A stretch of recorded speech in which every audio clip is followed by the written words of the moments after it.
Saludos alumnos y alumnas de octavo grado, bienvenidos al desarrollo de la semana 2 de lengua, año 2022. El tema de la unidad es la comunicación poética.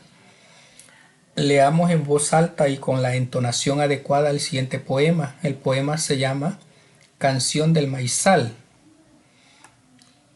El maizal en el viento verde, verde esperanza, ha crecido en 30 días, sus rumores alabanza. Llega al horizonte, sobre la mesa afable, y en el viento ríe entero, con su risa innumerable. El maizal gime en el viento, para trojes ya maduro, se quemaron sus cabellos, y se abrió su estuche duro. Y su pobre manto seco se le llena de gemidos, el maizal gime en el viento, con su manto desceñido. La mazorca del maíz a niñitas se parecen, 10 semanas en los tallos, bien prendidas que se mecen, tienen un vellito de oro como de recién nacido, y unas hojas maternales que les celan el rocío. Muy bonito poema de Gabriela Mistral. Luego resolvemos. Identificamos cada uno de los elementos del poema. Está compuesto por 20 versos distribuidos en 6 estrofas de 4 versos cada una. Es un cuarteto.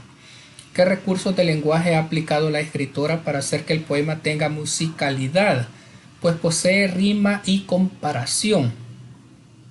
¿Cuál es la intención comunicativa del poema? La intención comunicativa es que el maíz es un alimento indispensable en nuestra vida. De acuerdo, vamos entonces con la construcción, los componentes de la comunicación poética. Todo texto, ya sea oral o escrito, literario o no literario, cumple con una función comunicativa. En el caso de los textos poéticos, esta función comunicativa presenta dos planos. El primero de ellos es el plano real, que se compone de los siguientes elementos: el emisor del mensaje, que corresponde a la figura del autor del poema; el receptor, que será el lector u oyente del texto poético; el mensaje, que lo constituye el poema; y el contexto, que corresponde al momento de producción textual y a las situaciones que influyen en este, como también al momento de la recepción o lectura del texto. Y aquí tenemos los componentes del plano real, lo que hablábamos: emisor, contexto, que es el mensaje, receptor y canal. ¿De acuerdo? Ya sabemos que el emisor es el autor real, es quien escribe o envía el mensaje. El mensaje es el texto poético, es decir, la obra. El canal es el libro, y el receptor es el oyente o lector real, es el destinatario del mensaje. El segundo plano de la situación comunicativa en los textos poéticos es el plano imaginario, que se da al interior del texto. Se trata de un mundo interior creado por el autor y contiene los siguientes elementos: el hablante lírico o yo lírico, que es la voz imaginaria que habla en el poema, yo, me. El tú lírico u oyente lírico, que es el receptor imaginario del texto poético, tú, te. Y el mensaje, que es la información transmitida. Entonces los componentes del plano imaginario intratextual son el yo lírico, que es el hablante imaginario; el mensaje, que es la información que se transmite; el tú lírico, que es el oyente imaginario; y el código, que es el lenguaje poético. Analizamos la información y formulamos oralmente preguntas sobre el tema. Tomamos apuntes en nuestro cuaderno de las principales ideas expresadas. Leamos el poema. Poema 5. Para que tú me oigas, mis palabras se adelgazan a veces, como las huellas de las gaviotas en las playas. Y las miro lejanas, mis palabras, más que mías son tuyas. Van trepando en mi viejo dolor como las yedras. Ellas trepan así por las paredes húmedas. Eres tú la culpable de este juego sangriento. Ellas están huyendo de mi guarida oscura. Todo lo llenas tú, todo lo llenas. Antes que tú poblaron la soledad que ocupas, y están acostumbradas más que tú a mi tristeza. Ahora quiero que digan lo que quiero decirte, para que tú las oigas como quiero que me oigas. Este es un poema de Pablo Neruda. Elaboremos el esquema de la comunicación poética con los componentes del plano real. Estamos hablando del emisor, que sería el escritor; el mensaje, sobre la temática del amor adolescente, el dolor y el afecto que se tiene el autor enamorado; el receptor, soy yo, el que estoy recibiendo el mensaje; y el canal es el libro o pudiera ser de manera oral si lo estoy escuchando o leyendo. ¿Qué sentimientos expresa el yo lírico? Explicamos. El yo lírico es el hablante imaginario. Entonces los sentimientos que se expresan en el yo lírico son de fantasía, asombro y suspenso. Vamos entonces a la información sobre la función poética del lenguaje. La función poética es aquella en la que la atención del emisor se centra en la forma del mensaje y se enfatiza en la estética. Es decir, pretende asignar la mejor forma posible a aquello que se desea transmitir, lo cual implica meditar en torno a la selección de las palabras y su combinación. Las formas lingüísticas que la caracterizan son los juegos de palabras, las figuras literarias y las repeticiones. Vamos a la siguiente información, figuras literarias. Un texto literario se caracteriza por la cuidadosa selección de las palabras que hace la autora o el autor con el fin de hacer sus mensajes más atractivos, más sugerentes o más expresivos. Un medio para dar forma artística al mensaje es el uso de figuras literarias que pueden modificar la pronunciación de las palabras, alterar el orden de las oraciones, transformar el significado de una palabra o una expresión. Entre estas se encuentran el paralelismo, la personificación y el símil. El paralelismo es una figura de repetición. Se trata de la semejanza formal en la estructura sintáctica entre distintas secuencias de un texto, pero con diferentes elementos. Por ejemplo, el papagayo verde y amarillo, el papagayo verde y azafrán, texto de Gabriela Mistral.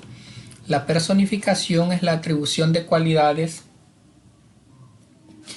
o comportamientos humanos a seres inanimados o abstractos. Por ejemplo, se desviste la lluvia, texto de Pablo Neruda.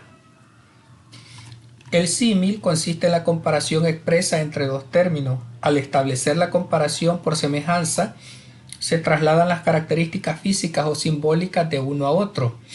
La comparación se establece utilizando las partículas o nexos como igual, que, tan, o por medio de enunciados comparativos: se parece a, es lo mismo que, es semejante a, etc. Por ejemplo, he dicho que cantabas en el viento, como los pinos y como los mástiles. Como ellos eres alta y taciturna, y entristeces de pronto como un viaje, texto de Pablo Neruda. Escribe dos estrofas en las que utilicemos dos de las figuras estudiadas y compartimos con la clase. Vamos de paralelismo. ¿Cómo quisiera poder vivir sin aire? ¿Cómo quisiera poder vivir sin voz? Y tenemos el ejemplo de paralelismo. Vamos con la personificación. La muerte la venía acechando, pero astutamente lograba escaparse hasta que finalmente la encontró.